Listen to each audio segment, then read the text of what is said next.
ভবিষ্যতের জন্য একটা আধুনিক পরিকল্পনা যার শেকড় রয়েছে বহু পুরনো প্রজ্ঞার গভীরে। আজকের এই বিশ্লেষণে আমরা এমনই এক অসাধারণ সংযোগ আবিষ্কার করব। চলুন শুরু করা যাক। আমাদের আলোচনার একদম কেন্দ্রবিন্দুতে আছে এই বইটা, দি আর্কিটেক্টস অফ টুমরো। আর বইটার লক্ষ্য কিন্তু বিশাল, একটা উন্নত আর আলোকিত সভ্যতা গড়ে তোলা। মানে এটা শুধু একটা বই না, বরং একটা সুন্দর ভবিষ্যতের দিকে এগিয়ে যাওয়া ডাক। কিন্তু প্রশ্নটা হলো, এই যে একটা আলোকিত সভ্যতার কথা বলা হচ্ছে, এর ভিত্তিটা কি? কোন নকশার ওপর দাঁড়িয়ে থাকবে এই সভ্যতা? চলুন আজ এই উত্তরটাই খোঁজা যাক। আচ্ছা, তাহলে প্রথমেই চলুন বইটাতে যে আধুনিক নকশাটার কথা বলা হয়েছে সেটা একটু বোঝার চেষ্টা করি।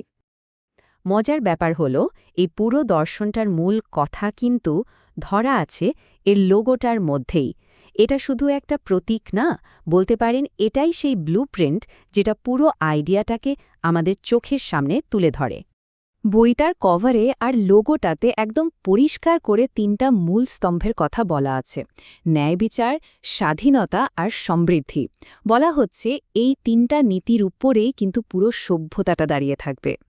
এখন যদি লোগোটার প্রতীকগুলো আমরা একটু ভেঙে দেখি, তাহলে আলোকিত সভ্যতার একটা পরিষ্কার ছবি পাব।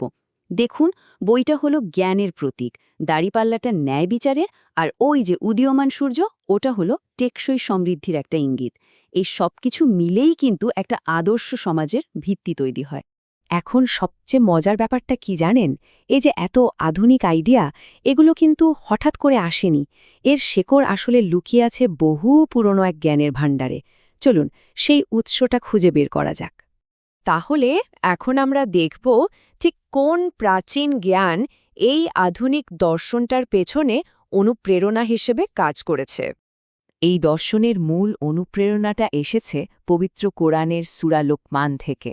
ভাবুন একবার, একটা আধুনিক মুভমেন্ট আর একটা প্রাচীন ঐশী গ্রন্থ, এদের মধ্যকার এই সংযোগটা কিন্তু সত্যি অবাক করার মতো। এখানেই আমাদের পরিচয় হচ্ছে জ্ঞানী লোকমানের সাথে। তার জ্ঞানের শুরুটাই হয়েছিল কৃতজ্ঞতা দিয়ে। এই আয়াতে বলা হচ্ছে যে প্রজ্ঞার প্রথম ধাপই হল সৃষ্টিকর্তার প্রতি কৃতজ্ঞ থাকা। আর যে কৃতজ্ঞ থাকে সে আসলে নিজেরই ভালো করে। তো চলুন এখন লোকমানের সেই উপদেশগুলোর গভীরে যাওয়া যাক, যেগুলো তিনি তার ছেলেকে দিয়েছিলেন। আর অবাক করা ব্যাপার হলো, এই উপদেশগুলো আজও আমাদের পথ দেখাতে পারে।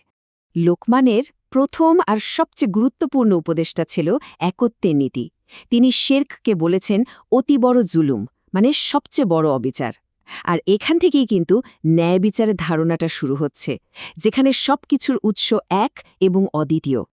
এরপরেই আসছে সামাজিক কৃতজ্ঞতার শিক্ষা, মানে নিজের শেকড়ের প্রতি, বাবা মায়ের প্রতি সম্মান আর কৃতজ্ঞতা। এটাই একটা সুস্থ সমাজের ভিত্তি তৈরি করে দেয়। এই উপদেশটা আসলে পারিবারিক আর সামাজিক বন্ধনের গুরুত্বটাই তুলে ধরে। ১৭ নম্বর আয়াতে তিনি একজন ভালো নাগরিক হওয়ার জন্য একটা দারুণ ফ্রেমওয়ার্ক দিয়েছেন। বলছেন যে শুধু নিজে ভালো থাকলেই হবে না, সমাজকে ভালো কাজে উৎসাহ দিতে হবে, আবার খারাপ কাজে বাধা দিতে হবে। আর যে কোনো পরিস্থিতিতে ধৈর্য ধরাটাকেই বলছেন সাফল্যের চাবিকাঠি। আর এই উপদেশটা একটা সুন্দর বন্ধুত্বপূর্ণ সমাজ গড়ার জন্য খুবই জরুরি। বলছেন মানুষের সাথে আচরণের ভিত্তিটা হবে বিনয় আর সম্মান, অহংকার নয়। কারণ অহংকারই তো মানুষের মধ্যে বিভেদ তৈরি করে, তাই না? একটা জিনিস খেয়াল করলে দেখবেন, লোকমানের জ্ঞান কিন্তু খুবই সামগ্রিক ছিল। তিনি বিশ্বাসের ভিত্তি থেকে শুরু করে হাঁটা চলার মতো একদম সাধারণ আচরণ পর্যন্ত সবকিছু নিয়েই কথা বলেছেন। এটা যেন একটা পরিপূর্ণ জীবন ব্যবস্থার গাইডলাইন। আচ্ছা, তাহলে এখন চলুন মিলিয়ে দেখি এই প্রাচীন জ্ঞানটা আজকের আলোকিত সভ্যতার আধুনিক নকশার সাথে ঠিক কিভাবে মিলে যাচ্ছে। লোগোটা আর বইটা পাশাপাশি রাখলেই কিন্তু সংযোগটা একদম স্পষ্ট হয়ে যায়। এখন পরিষ্কার বোঝা যাচ্ছে যে সূরা লোকমানের নীতিগুলোই আসলে এই আলোকিত সভ্যতার নকশার পিছনের মূল শক্তি। এই কানেকশনটা আরও পরিষ্কারভাবে বোঝা যাবে যখন আমরা আইডিয়াগুলোকে পাশাপাশি রেখে মেলাবো। যেমন ধরুন ১৩ নম্বর আয়াতে শিরককে বলা হয়েছে জুলুম বা অবিচার, যেটা সরাসরি লোগোর ন্যায় বিচারের দাড়িপাল্লার সাথে মিলে যায়। আবার দেখুন ১৭ নম্বর আয়াতে ভালো কাজে উৎসাহ দেওয়ার কথা আছে, যেটা হলো ওই প্রগতির ঊর্ধ্বমুখী তীরটার প্রতীক। আর ২০ নম্বর আয়াতে বলা হয়েছে প্রকৃতির নিয়ামতের কথা, যেটা হলো সমৃদ্ধির প্রতীক, মানে ওই শস্য ক্ষেতের ওপর উদীয়মান সূর্য। তাহলে মূল কথাটা কি দাঁড়ালো? দি আর্কিটেক্টস অফ টুমরো বা ভবিষ্যতের স্থপতিরা কিন্তু একদম শূন্য থেকে কিছু শুরু করছেন না। তারা আসলে এমন একটা ভিত্তির উপর তাদের স্বপ্নের সভ্যতাটা গড়ছেন, যেটা বহু শতাব্দী আগে লোকমানের প্রজ্ঞার মাধ্যমে তৈরি হয়েছিল। পুরো বিশ্লেষণটার শেষে একটা প্রশ্ন কিন্তু থেকেই যায়। হাজার বছরের পুরনো জ্ঞান কি আসলেই একবিংশ শতাব্দীর এই জটিল পৃথিবীর জন্য একটা কার্যকর নকশা হতে পারে? এই উত্তরটা না হয় ভাবনার জন্য তোলাই রইল। আজকের মতো এখানেই শেষ করছি। আশা করি এই আলোচনাটা আপনাদের ভাবনার জগতে নতুন কিছু যোগ করতে পেরেছে।